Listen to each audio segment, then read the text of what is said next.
Bonjour peuple de Dieu, c'est le pasteur Jérémia, aussi connu sous le nom de pasteur Loïc. Nous voulons écouter la parole de Dieu pour la semaine, alors en signe de révérence à notre Père Céleste, à notre Dieu, baissons nos têtes et prions ensemble. Père éternel, Dieu de gloire, Dieu vivant, Dieu tout-puissant, Roi des rois, Seigneur des seigneurs, toi qui règnes au-dessus de toutes choses, toi qui n'as pas de pareil sur la terre et dans les cieux, le seul et véritable Dieu, le Dieu fidèle, le Dieu amour. Merci encore pour cette nouvelle opportunité, cette énième opportunité que tu nous accordes de pouvoir nous retrouver dans ta présence. Alors nous recommandons ces moments en tes mains. Nous nous recommandons nous-mêmes en tes mains. L'air, l'atmosphère, tout autour de nous et en nous, nos cœurs, nos pensées, notre âme, notre esprit et notre corps. Prends le contrôle de toutes choses, dirige-nous, oriente-nous, sature-nous de ta présence. Nous implorons ta compassion. Nous prions que tu nous pardonnes pour tout ce que nous avons pu dire et faire et penser qui ne t'a pas honoré et glorifié. Nous prions que tu nous sanctifies, que tu nous purifies, que tu nous rendes agréables à tes yeux, que tu purges notre conscience, notre inconscience et notre subconscient de toute œuvre morte de t'œuvre inutile par le sang de ton Fils Jésus-Christ. Ainsi, nous venons nous lever aussi contre tout ce qui ne te glorifie point, tout ce qui s'élève, qui s'oppose contre la révélation, contre la connaissance de ta parole, dans la connaissance de qui tu es, qui soit lié, renvoyé dans les gouffres de l'enfer au nom de Jésus-Christ, et nous libérons l'air, l'atmosphère, tout autour de nous en nous, de toute interférence maléfique, toute interférence démoniaque, et nous proclamons que Jésus-Christ est Seigneur à la gloire de Dieu le Père. Puisses-tu ainsi nous amener dans la profondeur de ta parole, que tu nous enseignes encore, que tu nous équipes. Au nom de Jésus-Christ, nous avons ainsi prié. Amen. Alors, nous allons prendre notre passage principal des Saintes Écritures dans le livre de Matthieu, Matthieu chapitre 7, verset 7.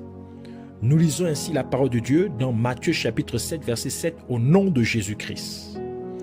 Demandez et l'on vous donnera, cherchez et vous trouverez, frappez et l'on vous ouvrira. Que le Seigneur bénisse sa parole, qu'elle vienne pleine de révélations, de grâce, de vie et de bénédiction au nom de Jésus-Christ. Pour cette semaine aussi, le Seigneur voudrait nous parler de 3 dimensions pour recevoir de Dieu. 3 dimensions pour recevoir de Dieu. Dans notre passage principal des Saintes Écritures, le Seigneur Jésus-Christ nous révèle qu'il y a 3 dimensions pour que quelqu'un reçoive quelque chose de Dieu.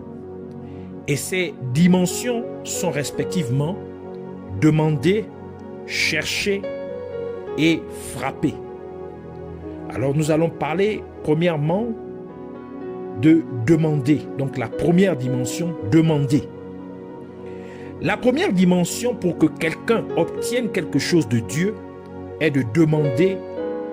Et le livre de Jacques nous dit que dans Jacques chapitre 4 verset 3, vous demandez et vous ne recevez pas parce que vous demandez mal dans le but de satisfaire vos passions. Cette version parle de vos convoitises. Par ce passage des Saintes Écritures, le livre de Jacques confirme que pour recevoir quelque chose de Dieu, il faut demander. Mais nous devons savoir comment demander, car si nous demandons de manière inappropriée, nous ne recevrons rien de Dieu.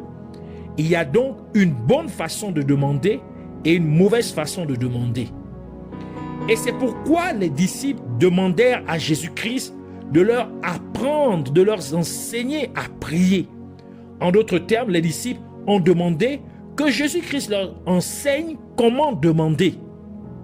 Par conséquent, Jésus-Christ leur a appris à prier. Et par cette prière, Jésus-Christ a révélé aux disciples comment demander en déclarant dans Matthieu chapitre 6 verset 11. Il dit, donne-nous aujourd'hui notre pain quotidien. Donne-nous aujourd'hui notre pain quotidien.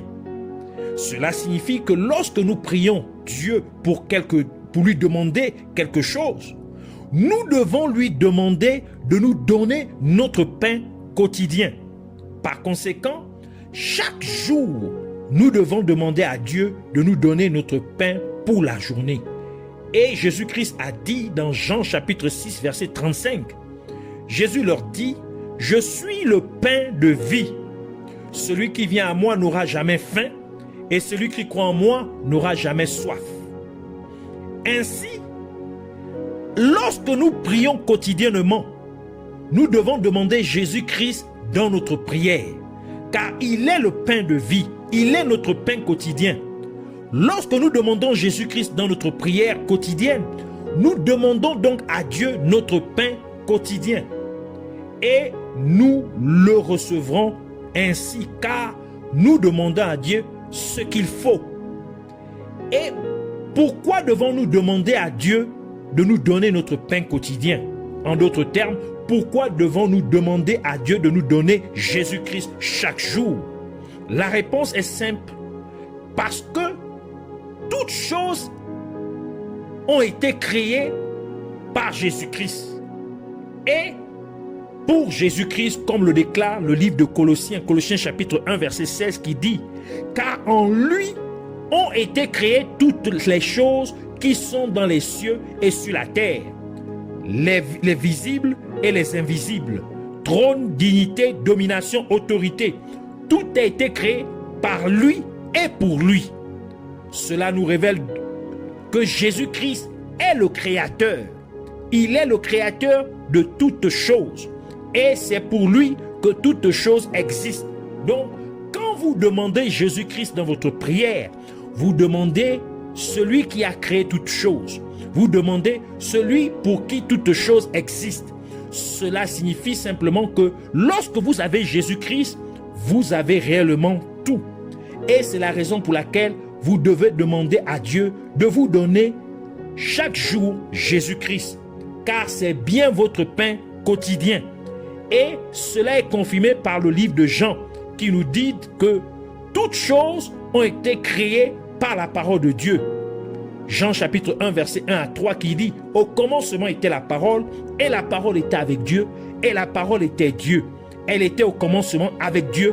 Toutes choses ont été faites par elle, et rien de ce qui a été fait n'a été fait sans elle. » Et Jésus-Christ est appelé la parole de Dieu, comme le dit le livre d'Apocalypse, Apocalypse chapitre 19, verset 13 qui dit, « Et il est revêtu d'un vêtement teint de sang, son nom est la parole de Dieu. » Et Jésus-Christ s'est révélé à Moïse, quand Moïse lui a dit que si le peuple me demande qui t'a envoyé vers nous, que lui répondrai-je?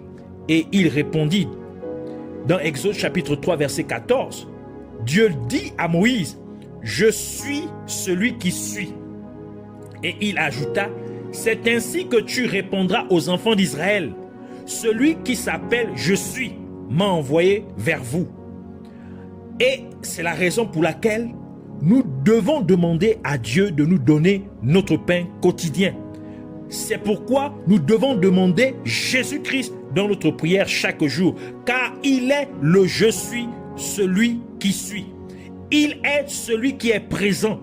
Tout peut passer, mais Jésus-Christ reste présent. Votre maladie passera, mais Jésus-Christ reste présent. Votre servitude passera, mais Jésus-Christ reste présent. Votre pauvreté passera, mais Jésus-Christ demeure présent. Vos ennuis passeront, mais Jésus-Christ demeure présent. Tout autour de vous peut passer, mais Jésus-Christ reste présent. Et c'est pourquoi il a dit au peuple d'Israël, dans Jean chapitre 8, verset 58, Jésus leur dit, en vérité, je vous le dis, avant qu'Abraham fût, je suis. Et c'est le même je suis qu'il a utilisé dans Exode chapitre 3, verset 14. Il n'a pas dit, avant qu'Abraham fût, j'étais. Non, mais il a dit, avant qu'Abraham fût, je suis. parce qu'il est toujours dans le présent et il est éternellement présent. Il est le Dieu d'aujourd'hui. Il est notre pain quotidien. Et Moïse a ajouté dans le livre de Psaume, dans Psaume 90, verset 12, il dit « Enseigne-nous à bien compter nos jours, afin que nous appliquions notre cœur à la sagesse. » Par cela, Dieu nous dit que nous devons savoir comment compter nos jours, car il y a un mystère pour chaque jour. Il y a un pain qui est alloué pour chaque jour. Par conséquent, nous devons savoir comment compter nos jours, afin que nous puissions connaître quel est notre pain pour chaque jour. Car Jésus-Christ a dit que nous devons demander à Dieu de nous donner notre pain quotidien. En d'autres termes, nous avons besoin de connaître les temps dans lesquels nous vivons pour pouvoir demander le pain qui convient à cette époque actuelle. Nous devons demander à Dieu de nous donner la parole qui convient à ces moments dans lesquels nous vivons. Et c'est la nourriture pour le moment opportun, pour le moment convenable. Cela signifie qu'il est essentiel pour nous de compter nos jours. Et la parole de Dieu nous dit que dans 2 Pierre chapitre 3 verset 8, « Mais il est une chose, bien-aimés, que vous ne devez pas ignorer, c'est que devant le Seigneur, un jour est comme 1000 ans et 1000 ans comme un jour. Et depuis la création d'Adam jusqu'à nos jours actuels, il y a eu 6000 ans. Et sachant qu'un jour, aux yeux de Dieu, équivaut à 1000 ans, aux yeux des hommes, aux yeux des êtres humains, cela implique donc qu'aux yeux de Dieu, depuis Adam jusqu'à nos jours, il y a 6 jours passés. Ainsi, nous sommes entrés dans le 7e jour, parce que nous sommes dans le 7e millénaire depuis que nous avons commencé l'an 2000. Et Jésus-Christ a dit que nous devons demander à Dieu de nous donner notre pain quotidien. Par conséquent, nous devons demander à Dieu de nous donner le pain du 7e jour à ses yeux. Nous devons demander à Dieu de nous donner le pain du 7e millénaire, le pain de nos jours actuels. En d'autres termes, nous devons demander à Dieu de nous donner la parole de Dieu pour le 7e jour à ses yeux. Nous devons demander à Dieu de nous donner la parole de Dieu du 7e millénaire, la parole de Dieu de nos jours actuels. Le 7e jour est le jour du sabbat.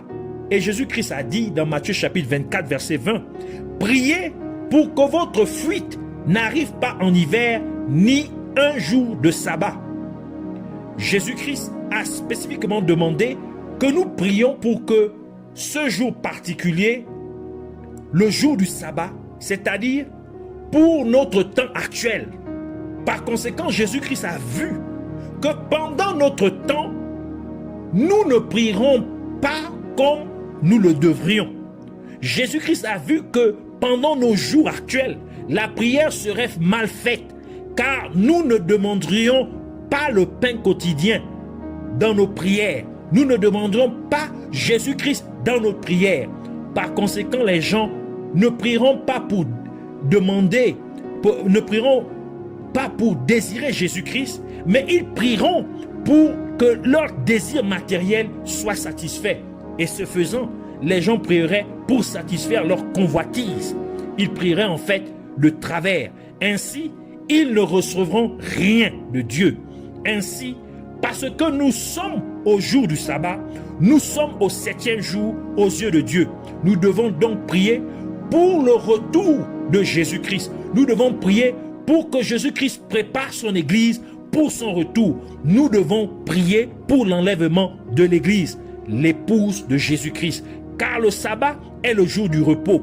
Nous devons donc entrer dans notre repos éternel auprès de Dieu. Et comme les disciples discutaient au sujet du pain, Jésus-Christ leur a demandé ce qui suit. Dans Marc chapitre 8, versets 19 à 20, il dit « Quand j'ai rompu les 5 pains pour les 5000 hommes, combien de paniers pleins de morceaux avez-vous emporté » 12, lui répondirent-ils.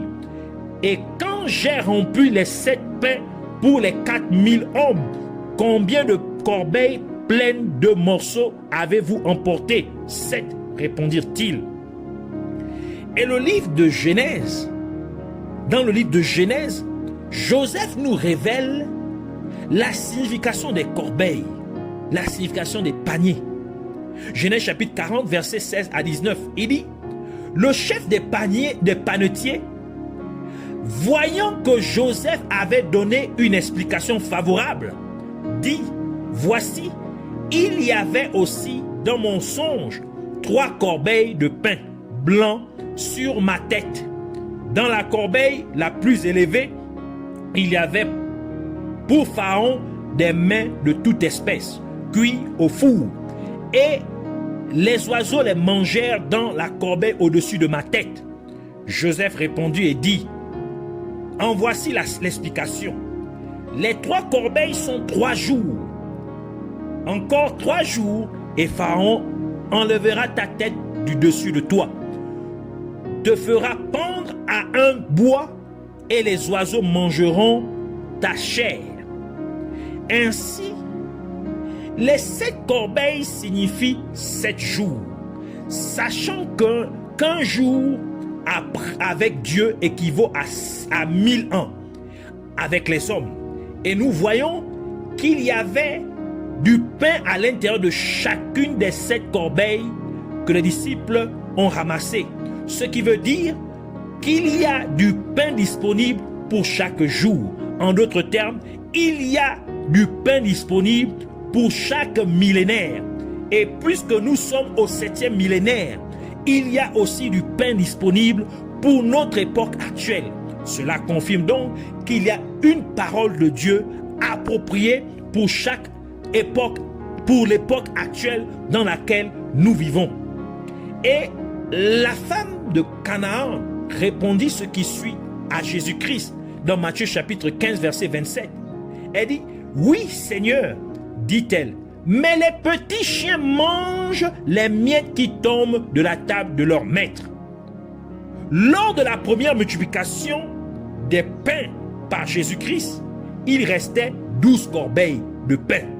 Cela représente ceux qui ont mangé sur la table, comme la femme cananéenne a dit. Et ce sont les 12 disciples qui sont à table avec le Seigneur Jésus-Christ. C'est pourquoi il y a 12 corbeilles. Donc ils ont laissé, ils ont mangé et ils ont laissé. Donc chacun a laissé. Ce sont les élus de Dieu, car Jésus-Christ les a choisis, comme il a dit dans Jean chapitre 15 verset 16. Ce n'est pas vous qui m'avez choisi, mais moi je vous ai choisi et je vous ai établi afin que vous alliez et que vous portiez du fruit et que votre fruit demeure, afin que ce que vous demanderez au Père en mon nom, il vous le donne. Et cela explique pourquoi à la première multiplication de pain, il restait 12 corbeilles, car il y avait une corbeille pour chacun des 12 disciples de Jésus-Christ. Et dans la seconde multiplication des pains par Jésus-Christ, il ne restait plus que 7 corbeilles. Et cela représente la portion de ceux qui mangent les miettes qui tombent de la table. C'est-à-dire que maintenant que les disciples ont mangé, il reste 7 corbeilles. Et ces 7 corbeilles de pain représentent la parole de Dieu pour les 7 sages de l'Église, représentés par les 7 églises d'Asie, telles que décrites dans le livre d'Apocalypse, Apocalypse chapitre 1, verset 11, qui disait: ce que tu vois, écris-le dans un livre et envoie-le aux 7 églises, à Éphèse, à Smyrne, à Pergame, à Thyatire, à Sardès, à Philadelphie et à Laodicée.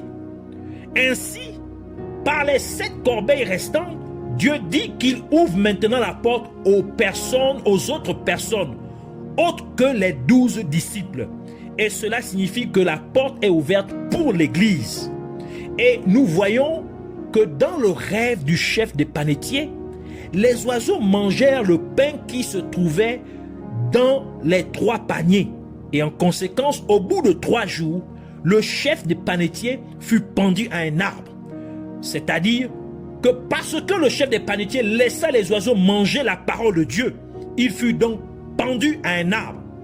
Et dans le cas de l'Église, Dieu a donné à l'Église sa parole pendant 7 jours. Chaque jour avec sa portion de la parole de Dieu. Cela implique qu'en ce 7e millénaire, c'est-à-dire au 7e jour aux yeux de Dieu, si nous laissons les oiseaux manger la parole de Dieu, Dieu nous condamnerait et nous finirons comme le chef des panetiers. Et dans la parabole du semeur, Jésus-Christ a expliqué au sujet des oiseaux qui mangent la parole de Dieu. Matthieu chapitre 13, verset 4 et verset 19 qui dit: comme il semait, une partie de la semence tomba le long du chemin. Les oiseaux vinrent et la mangèrent. Verset 19. Lorsqu'un homme écoute la parole du royaume et ne la comprend pas, le malin, c'est-à-dire Satan, vient et enlève ce qui a été semé dans son cœur. Cet homme est celui qui a reçu la semence le long du chemin. Ainsi, dans ces derniers jours, quiconque permettra à Satan de lui enlever la parole de Dieu, Dieu le condamnerait. En ce 7e jour, aux yeux de Dieu, quiconque laisserait Satan ôter Jésus-Christ de sa vie, Dieu le jugerait et il serait sûrement condamné.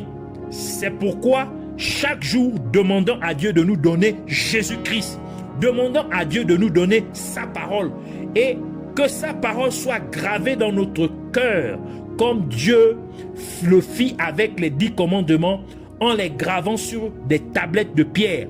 Ainsi, chaque jour de notre vie, Jésus-Christ doit être gravé dans les tablettes de notre cœur comme les 10 commandements, car c'est notre vrai pain quotidien.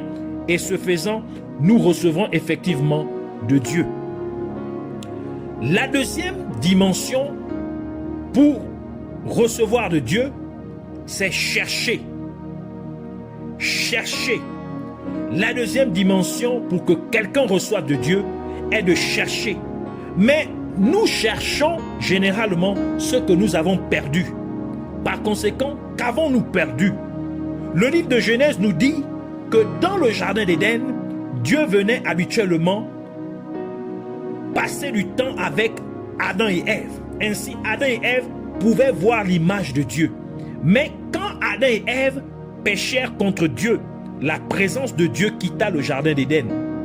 Dès lors, Adam et Ève ne pouvaient plus voir l'image de Dieu. Ils ne pouvaient plus jouir de la présence de Dieu.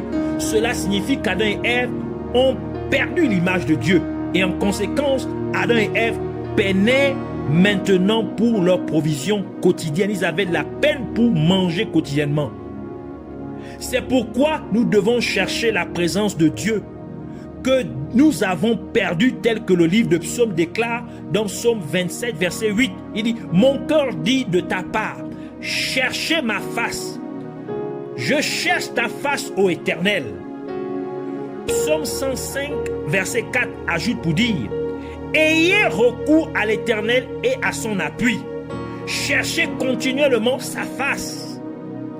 Et Jésus-Christ nous a donné la parabole de la femme qui a perdu la drachme sur les 10 qu'elle avait, qui a perdu une drachme sur les 10 qu'elle avait.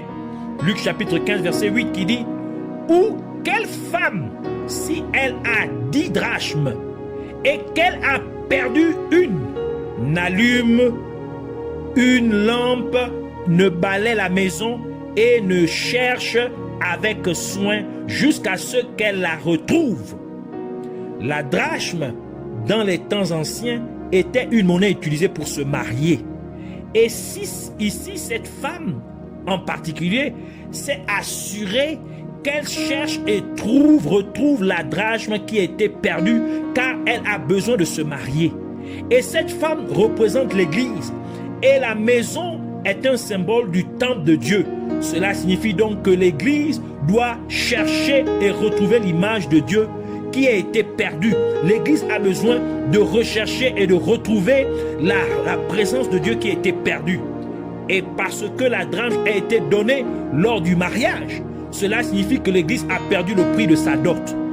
L'Église a perdu le prix de son alliance de mariage. L'Église a perdu le prix de sa rédemption, car nous avons été rachetés à un grand prix, comme le déclare le livre de 1 Corinthiens chapitre 6, verset 20 qui dit « Car nous avons été rachetés à un grand prix, glorifiez donc Dieu dans votre corps et dans votre esprit, qui appartiennent à Dieu. » Nous sommes donc une église qui a perdu sa relation avec son Créateur, une église qui a perdu sa relation avec son Rédempteur. Et les 10 drachmes représentent toute la loi de Dieu, donc les 10 commandements. Et cela explique pourquoi la femme ne pouvait pas se permettre de perdre une seule drachme. Donc quand elle en perdit une, elle devait tout faire pour la retrouver, car la parole de Dieu dit dans Jacques chapitre 2 verset 10 « Car quiconque observe toute la loi, mais pêche contre un seul commandement, devient coupable de tous. » Ainsi, le fait que la femme ait perdu une pièce d'argent, c'est une prophétie sur l'Église pour dire que l'Église manque un commandement. L'Église a perdu un commandement de Dieu, et parce que l'Église a perdu un commandement, elle a donc perdu toute la loi. Car la parole de Dieu dit que si vous enfreignez un commandement, vous êtes coupable d'avoir enfreint toute la loi. Et dans cette drachme était l'image du roi. Par conséquent, l'Église a perdu l'image du roi, Jésus-Christ, car Jésus-Christ est appelé le roi des rois. Et en perdant l'image du roi, nous avons perdu le royaume de Dieu. Ce qui implique que nous avons perdu notre héritage, car nous sommes censés être héritiers et co-héritiers avec Jésus-Christ. Et c'est la raison pour laquelle Jésus-Christ a dit dans Matthieu chapitre 6 verset 33 « Cherchez premièrement le royaume et la justice de Dieu, et toutes ces choses vous seront données par-dessus. » Et c'est donc la deuxième dimension. Pour que quelqu'un obtienne quelque chose de Dieu, il faut chercher la présence de Dieu, il faut chercher Dieu, il faut chercher le royaume de Dieu.